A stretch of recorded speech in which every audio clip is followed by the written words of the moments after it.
this is Jeannie, and I just wanted to show you this, what I think is going to be a fantastic buy. I found these Viking mixing bowls, and it's like a set of 5, and they were only like $24.98, which I thought, this can't be right. I mean, you know, maybe they're like knockoff Viking or something like that, because if you're familiar with Viking, you know about their quality kitchen appliances and so forth. And you know, the Viking company is in Mississippi. Carrie and David have been to Viking several times. They do cooking classes there in their kitchens. I think it's in Greenwood, Mississippi. But anyway, I ordered these and they came in yesterday, so I wanted to unbox them and we'll see what they look like. They came, of course, the package is about 5 pounds. And it was shipped by FedEx, and I'm going to give you a link in case you're interested. And the shipping was free, so it was like $24.98, and shipping was free. So I mean, gosh, I thought it was a great buy.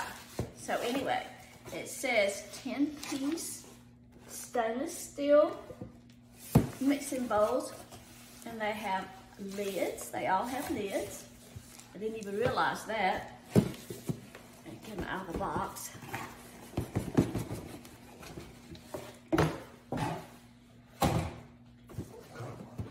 Okay.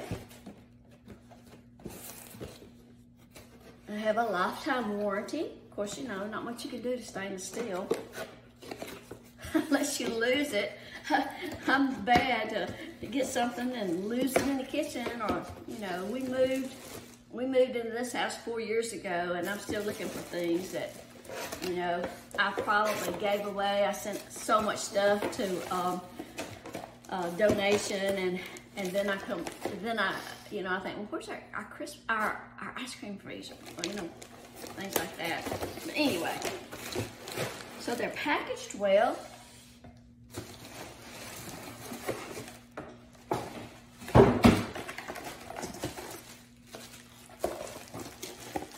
Of course, they're stainless steel, but they come in different colors. I chose gray. Which Carrie says everything I have is gray, black, or white. But you know, hey, if you stick with white things like white pottery, white vases, or white trays, you can use it all year long. So anyway, that's my excuse. Okay. So the largest, oh wow, these are going to be great. The largest is 8 quarts.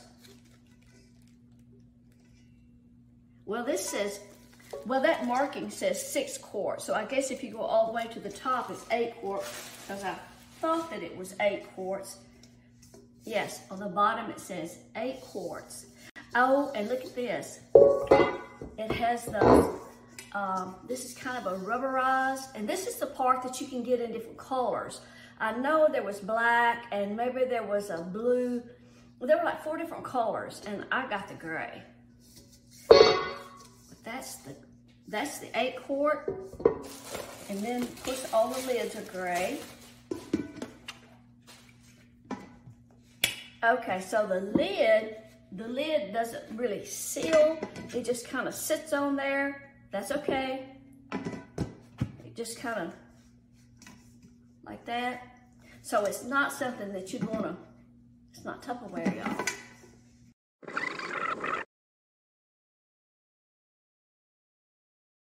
Okay, so that's one. So they're just, you know, it's 5 of them.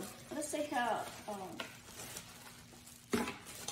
big some of these others are. You know, I probably won't use that 8 quart too much, but you know, I was making popcorn balls not too awfully long ago, and I didn't have a pan big enough, you know, to mix that all in. So this is the smallest. They all have those bottoms, and that'll be just right for like, if you need to whip up an egg, or you need to make like a floured milk paste for gravy. These are all good sizes.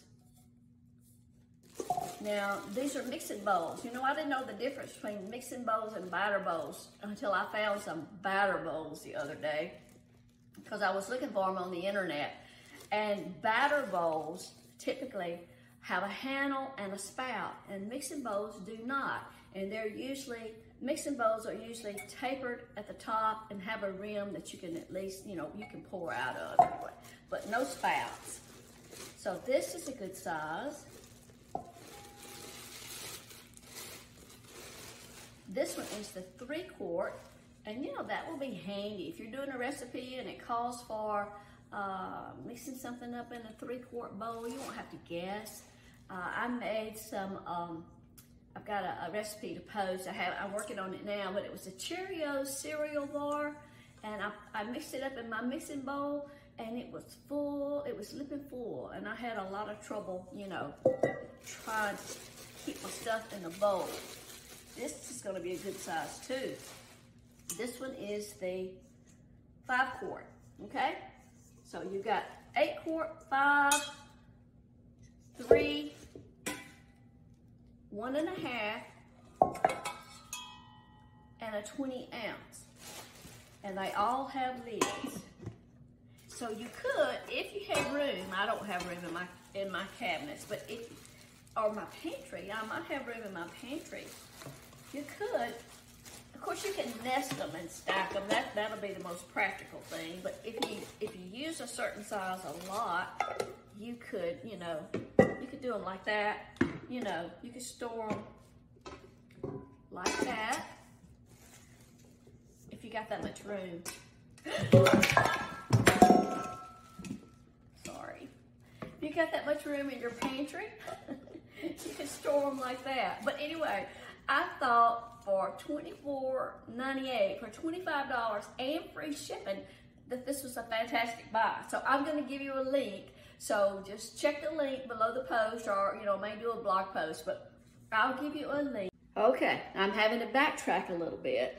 I was getting ready to do the post about my new Viking mixing bowls, and I saw where it said they had airtight lids, and I had said in the video that, the lids just sit on there. So I thought, well, maybe I did something wrong. So sure enough, I come back and looked at the lids more closely, and they have like little ridges there. And y'all, pay no attention to my nails. I have a nail appointment at 11 o'clock. But anyway, they do fit airtight, and you just press them in.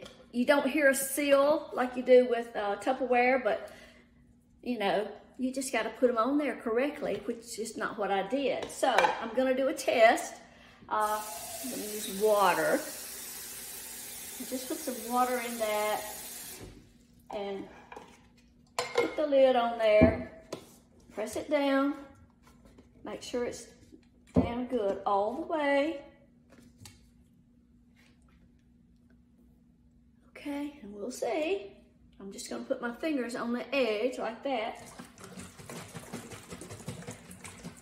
Now, I wouldn't test this with anything other than water, but it looks like it's holding pretty good. Anyway, okay, so I stand corrected. They do have lids that seal and that are airtight, so that's even better.